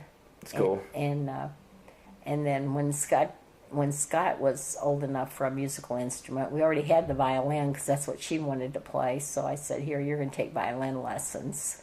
So he took the violin, and after a while, I got a note from his teacher, and she said, "If Scott is not going to practice, there is no point in him pursuing this." And the poor kid was practicing every day. It was horrible. Every day, because you know him, he's dedicated. Whatever he does, he's dedicated to it. He's disciplined. And he was practicing. Rhonda never practiced, and she was good at it. Yeah, you wow. know? Yeah, but she didn't. She gave it up. And but I just thought that was so funny because he practiced every day religiously. And his teacher sent me a note, and she said, "If Scott is not going to spend any time practicing, he may as well not continue." That is funny. And I said, That is funny. I said, "I guess she's telling me he doesn't have any musical talent." But he's so talented in other ways. He's got a really good sense of humor. And that persistence is admirable. Yeah. He's worked hard. That was like, he knew he wanted to be an actuary the time he started high school. Yeah, I feel like persistent achievers are cooler to me, in my opinion, than like gifted achievers. Yeah. I don't know. I feel like even gifted achievers, like there's still a significant amount of hard work, and you can respect it whenever somebody just has Yeah. a knack for something. But I guess I respect both in their own rights. I never knew he was going to travel so much. Mm-hmm. He said he's got 4 trips planned in just the next few weeks. Oh, wow. You know, he's going to London. He's going to, I don't know. He's going to about 3 foreign countries. That's wild. Yeah, he's traveled all over. He said he might be able to get a trip to London when Bailey's in Paris, so that's not that far. You know. I have one more question if you're willing to answer. Okay. Okay, what would you like to say to the 70-year-old me, assuming I'm alive and watching? I would say keep exercising. You're doing great. I would love to be that, like, at that age, that old man jogging. Yeah. At least attempting to, or at least going on walks. Yeah. Playing golf. Possibly, who knows? Yeah. I would just say I hope you've had a good life. I hope you've learned things. I hope you've been kind to people. I hope you've I hope you've always been honest in what you do, and mainly that you've enjoyed your life and you've had good people in your life. That's what I'd say to you. And now you're 70, so you can do whatever the heck you want. Oh, yeah. Because people just say you're old. Exactly. Just excuse everything you do. I'm walking around the locker room naked. Yeah. That's the first thing I'm doing when I get that old. Oh, is that what you're going to do? Uh-huh. I don't think that'll impress anybody. I don't think so either. But I won't care. I won't care. Yeah, that's... No. Yeah. When's that age? When do you hit the age where you just don't Where care? you don't care. Different times for different people. Is it possible to hit it at 22?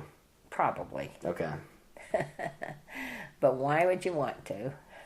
I do have a significant dose of not caring in comparison to my peers. It depends on what you're not caring about. If you're not caring about unimportant things...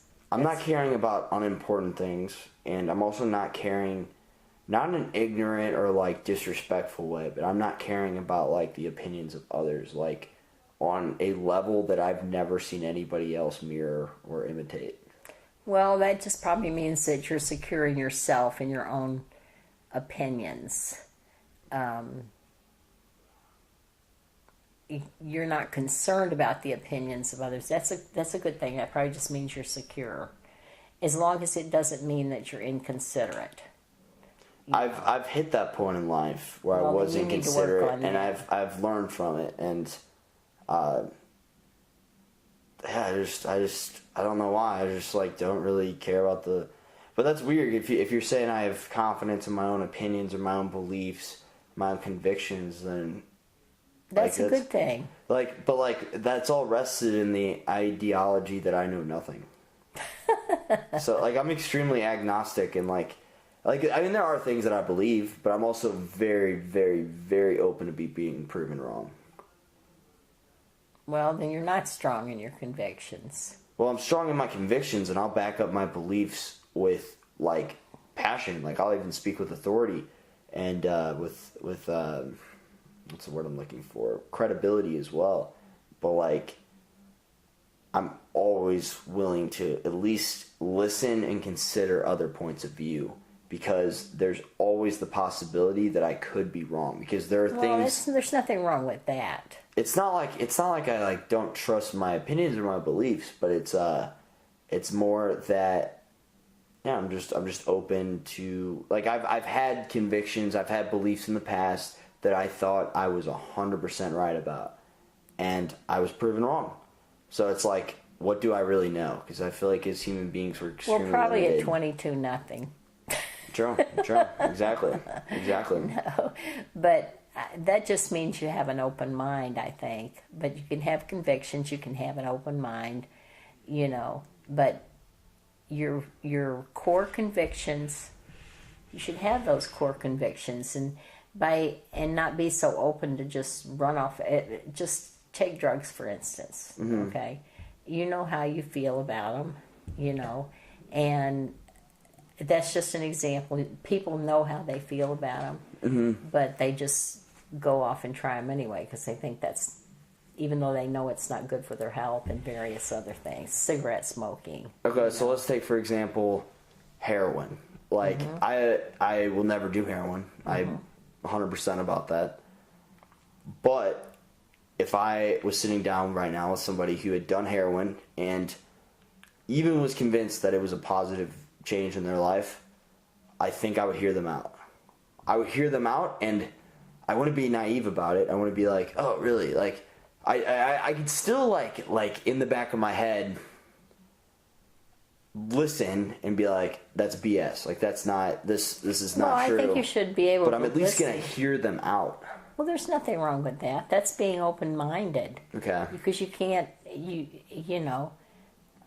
I hear people out, but I'm strong enough in my convictions, and I know why I formed that conviction mm-hmm. on different things, that I can hear them out, and I can take one or two, or one of three. I can just plainly not care what they said, mm-hmm. or I can think, they're just lost in their ideas and I may as well not care. Or I can figure out maybe I should try to inform them.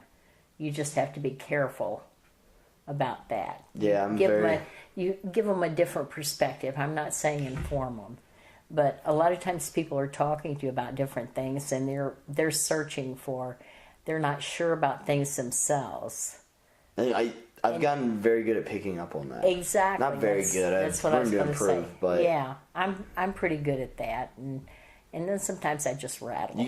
Sometimes you got to know when to agree and when to disagree. Yeah, you don't have to agree, or sometimes you just have to listen. True.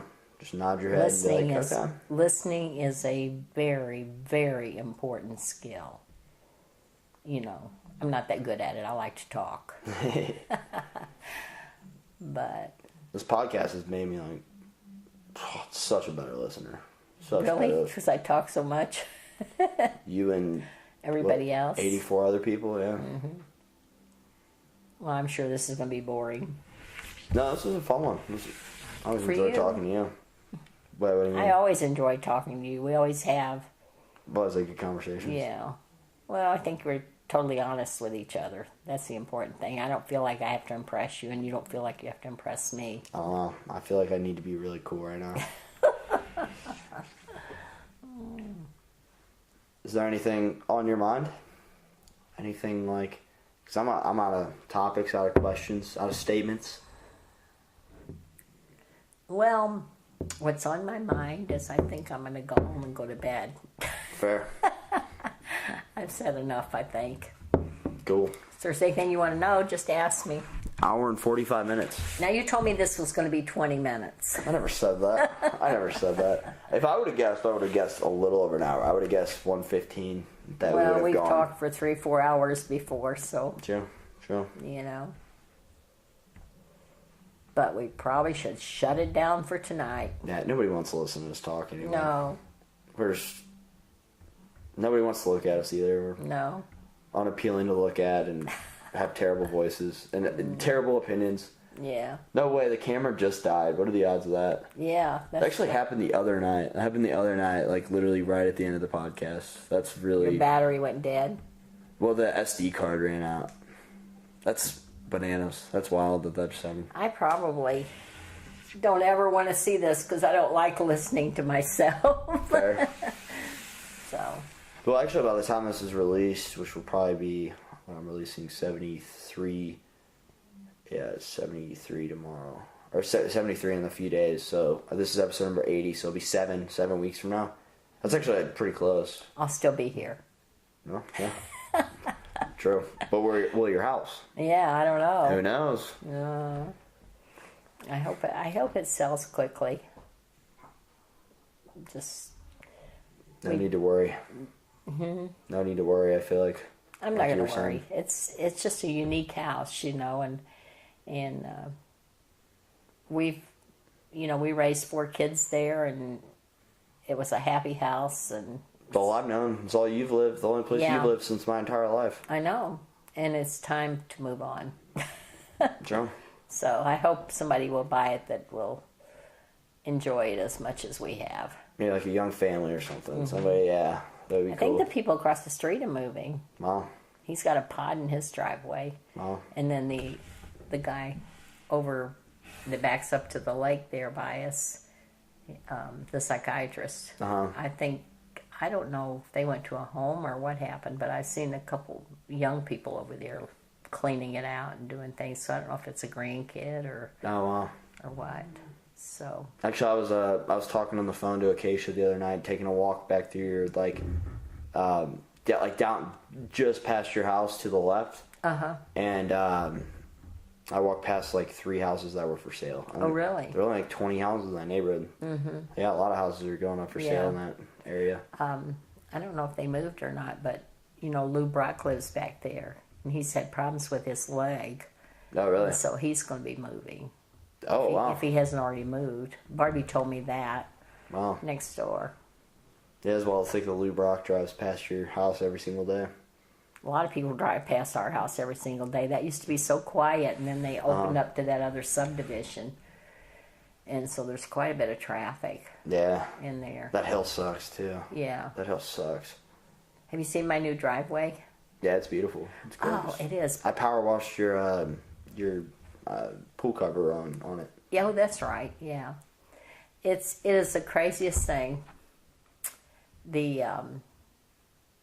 As long as we've lived there, I have never seen a berry on that driveway. Uh-huh. We have been bombarded for the last 2 months. We have to wash our driveway 3 times a day. That's with the water ridiculous. hose. So many berries are falling. Where are they falling from? That tree. There's a tree there. Doesn't even make any sense. No, we've never had a berry. It's the weirdest thing. Can you eat them? No, he's the concrete guy. He's going to have to come back and resurface my driveway. Oh, really? Put the sealer back on it because he said the sealer. I don't know. I called him out. Well, they were falling when they poured the driveway, and I had to go get those little whirly-majig things, the dollar store, and put them all around so the birds would stay away because they were eating the berries and then they were making a mess on my driveway. And it wasn't sealed, so it would go down into the driveway. So took care of that, and that's been it's been well over a month. Wow. Those berries fall. There's hundreds of them. Yeah, that's wild. And then you're driving And I've over never them. seen them, and they're like bright red, so I have to get them washed off. Can't drive over them, can't walk on them. I don't want them trapped in the house. Yeah, that is weird. And he said, "You always have this problem with berries." I said, "I am going to tell you. I will raise my hand and swear I have never seen a berry on this driveway before in my life. We've lived here 30 years." That's tedious. So I asked Jay, I said, "Have you seen any berries on this driveway? Have we ever had this problem before?" And I just didn't know about it. And he said, "I've never seen a berry on that driveway." They're falling like rain. Yeah, it's bizarre. It's wild. And they just keep coming. Now today, there were only probably a couple of hundred on there. Okay. 3 times a day we're washing them off. And the guy said, "I'm not coming back to seal it till they quit falling." I said, if I had ever seen berries like that on my driveway, I would have had that tree cut down. Because he said they're poisonous. Wow. He said they don't hurt the birds, but if like little kids got them. And I said, I for sure would have had that tree cut down. Now 30 years, I'm getting ready to move. Yeah, that's wild. Frustrating. We're not still on camera, are we? We are. Well, not on camera, but on recorder. And we're talking about birds pooping on the driveway. Exactly. Definitely. I've definitely talked about weirder things, if we're being honest. It's just the coincidence of it. It's just crazy. Yeah, the timing. The timing does kind of suck. Well, do you have anything else? Other thoughts on your mind? And I don't have any owls. I don't have any squirrels. Oh, well, we're going to get rid of these berries just in time for the acorns to start falling. Oh, there you go. Yeah, you do have a lot of acorns in your Yeah, house. a lot of oak trees. But those berries, I don't know if that's something I have to disclose or not. You're going to be bombarded by berries. Don't tell them about the ghosts. No, I didn't. Can that raise property value? I feel like raise your property value? I feel like it would lower demand for most of the public, but it would raise demand for others. No, I think if they were still there, it would probably lower demand, but I think they got bored with us and moved on. There you go. You are boring. We are boring. So I'm going somewhere else. Because I haven't had any incidents. Is it raining? Not that I know. Is it? I don't know. I gotta drive home. I don't think it's raining. I think you're fine. I can't tell, but I don't hear anything. Yeah, I gotta go home. I feel like the ghosts have moved on. I think they have too. Sleeping in that room, it didn't feel like eerie anymore. No. Because you could tell. You got before whenever they were there, you could kind of tell. You had a feeling, didn't you? Just You felt a cattail one time. You smelled smoke when you walked in, Mm-hmm. like bonfire smoke. Yeah. What you saw like images, pretty much like Going across the balcony there. apparitions, just walking. What was it? A man and then two women in No, bonnets. it was the man. Grandpa said he felt, but it was a woman holding a little girl's hand. They had bonnets on like colonial times. Wow. And then Grandpa, he was sleeping on the couch like he always is. He's sleeping on the couch, and he said it was like this man was there, and he thought he was trying to kill him or something, and he jumped up, I don't think he's ever been real comfortable since. But Wow, that's wild. I've never felt He thought the threatened or man. anything. Yeah, he felt He thought threatened the by man was that? trying to choke him or something. Really? Yeah. So that was in the family room. That's bizarre. But we haven't had any incidents in a long Trying time. to I never choke felt. him. Did he that's feel what a physical force? That's what he said. I've never talked to him about this. He probably doesn't remember it now, but yeah, you need to talk to him. He's losing his memory. He is. I've noticed. Oh, it's bad. You can't be sedentary at that age. That's how I feel. You can't. You got to Really- get up and do something. I feel like I saw some brain scans online the other day. It was like comparing like an active elderly man to like an inactive elderly man. It Well, was you like should tell him that. I mean I Tell can him tell some- him, but I don't think he's gonna Well, you consider could tell it. him that brain scan. Yeah, I could definitely pull it You up. could I bring it in with that. That's a and quick Google You could way. bring that in with that and say, that is so interesting. I just, yeah, it makes a difference. It really does. You got to talk to people. He makes no effort to do anything. I've learned a lot from him in that aspect. I mean, I've learned a lot from him in general.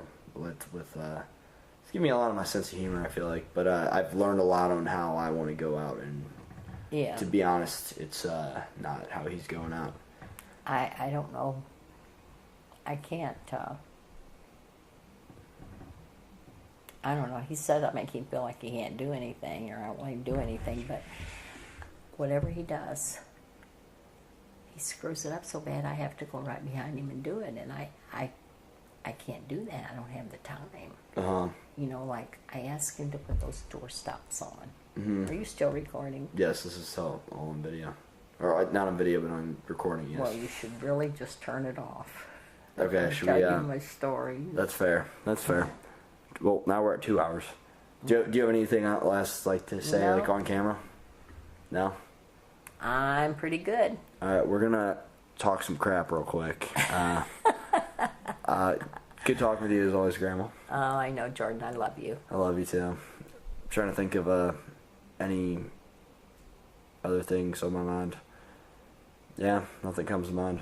So Your mind's clueless. exactly, as always, as always. Cool. This has been episode number 80. Thank you. Which he will edit. I will edit. All right. See ya. Bye.